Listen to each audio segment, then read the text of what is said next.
Salut les petits loups. Alors, écoutez bien cette histoire, parce que je pense que vous allez vous rendre compte, comme moi-même, que la justice divine, ou le karma, ça existe vraiment. Parce que quand je vais vous raconter l'histoire, écoutez-la, cette vidéo, regardez-la jusqu'à la fin, parce que c'est la fin qui est le plus important, et qui est le plus hallucinant. Parce que franchement, je pourrais presque écrire un bouquin, un truc de fou, complètement fou. Alors, bon, vous connaissez tous mon histoire, mon ex, etc., qui avait une femme de ménage ici. Elle s'en est débarrassée le jour où elle est allée à l'hôpital pour une opération grave. J'avais envoyé 3 mois de salaire d'avance à cette femme de ménage que j'appréciais beaucoup, dont j'adorais le petit d'ailleurs, ce petit garçon. C'est mon petit protégé en fait. Et mon ex en fait l'a viré. L'a viré en gardant son mois de préavis pour elle-même. Donc pendant que l'autre était à l'hôpital, elle l'a viré. Je ne sais pas ce qui s'est passé entre elles. Elle l'a viré et elle a gardé son salaire. Quand je suis arrivé à Sumbawa, on m'a appris la nouvelle. J'étais fou de rage.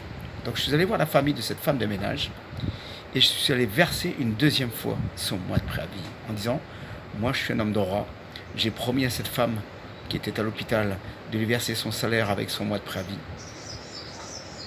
Je respecte ma parole. Si mon ex-copine lui a volé cet argent, c'est pas bien. Ça lui portera pas chance. C'est tout, voilà. Donc, effectivement, tout se passe bien. Bon, vous connaissez après la suite, la bagarre, etc. Enfin, la bagarre, la menace de mort, que j'ai enregistré en vidéo d'ailleurs, en son. Il s'avère quand même que ce monsieur dont je vous ai parlé, que j'ai rencontré avec le général, c'est le chef du village, c'est le big boss de tout le secteur. Voilà. Et je ne le connaissais pas en fait. Je viens de réaliser ce matin qu'il vit à côté de chez moi parce qu'il est dans sa famille en ce moment. C'est mon voisin pendant quelques jours, ou depuis quelques jours, ce que j'avais pas remarqué en fait. Et il a dû certainement être présent quand il y a la grosse dispute, énorme dispute, elle m'a menacé de mort, etc. Donc il a certainement dû tout entendre parce la maison est juste à côté. Et je le rencontre en fait ce matin. Ce matin, je le rencontre, ce monsieur, avec grande surprise, il habite à côté. Donc il n'est pas venu me voir par hasard chez le général. Il est venu me voir pour discuter avec moi de ce qu'il avait entendu, en me demandant, en voulant m'aider, en me disant, la prochaine fois que vous avez un souci avec elle, vous venez me voir avant d'aller chez les flics, parce que moi je vais signer un papier. Croyez-moi, je suis membre du gouvernement, un membre important, et ma signature est très importante. Donc la prochaine fois, n'allez pas à la police, venez me voir d'abord, et puis après, on ira ensemble à la police et je témoignerai pour vous. Bon, c'est tout. Il se passe, voilà. Donc, et je m'aperçois ce matin en fait que c'est mon voisin.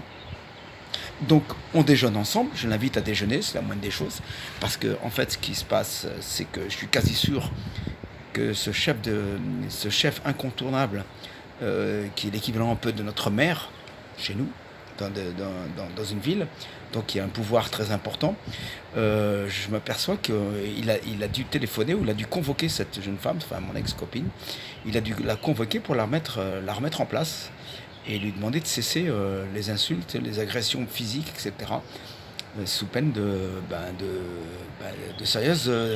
sérieux problèmes. Donc parce que vraiment, du jour au lendemain, elle a fermé sa gueule, quoi. C'est terminé. C'est terminé. Elle est vraiment calmée, mais alors grave. Je comprenais pas. Il y avait quelque chose qui était. Je me suis douté qu'il y avait quelqu'un qui était intervenu, mais quelqu'un d'important pour bloquer toute la chose. Donc on déjeune avec ce monsieur ensemble, on discute ensemble, etc. On parle, etc. En fait, ce petit ce petit garçon, en fait, qui est mon petit chouchou, on va dire ici, une fois, j'ai payé le docteur pour aider sa maman, qui était ma femme de ménage, en fait, hein. Donc, il n'y a pas très longtemps, j'ai acheté un sac de riz de 10 kilos parce que je savais que c'était pas facile à la maison pour le petit et sa maman, puisqu'elle n'a plus de travail, puisque ma ex-copine l'a jeté, l'a viré.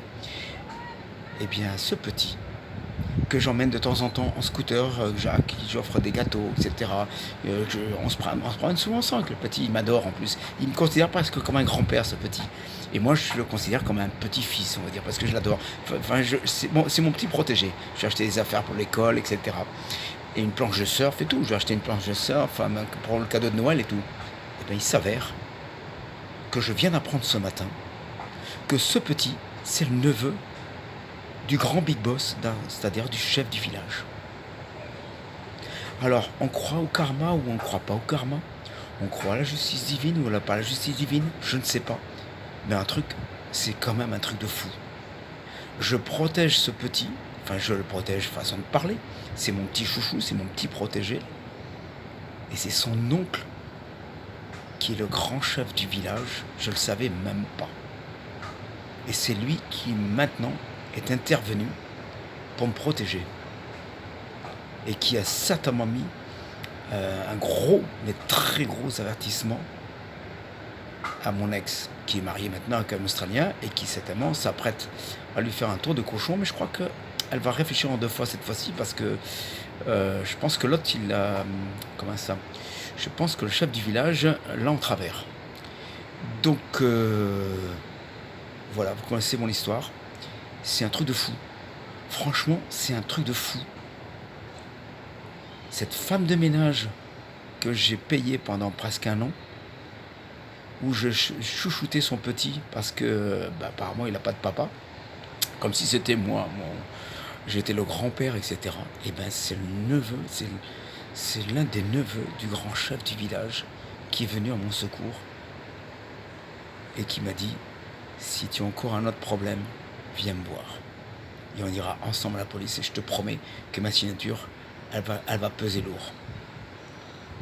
Alors on croit au karma, on ne croit pas au karma, on ne croit peut-être pas à la justice divine, mais avouez que quand même, il y a un truc de fou quand même. Cet homme, il habite depuis quelques jours à côté de ma maison.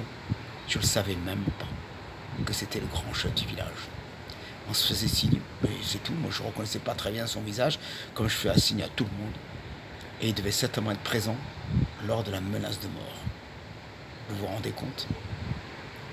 Ce qui fait que sa méchanceté se retourne contre elle en fait.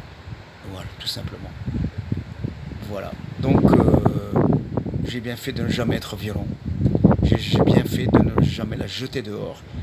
Parce que si je l'avais fait, je pense que cet homme ne m'aurait pas défendu de la même manière.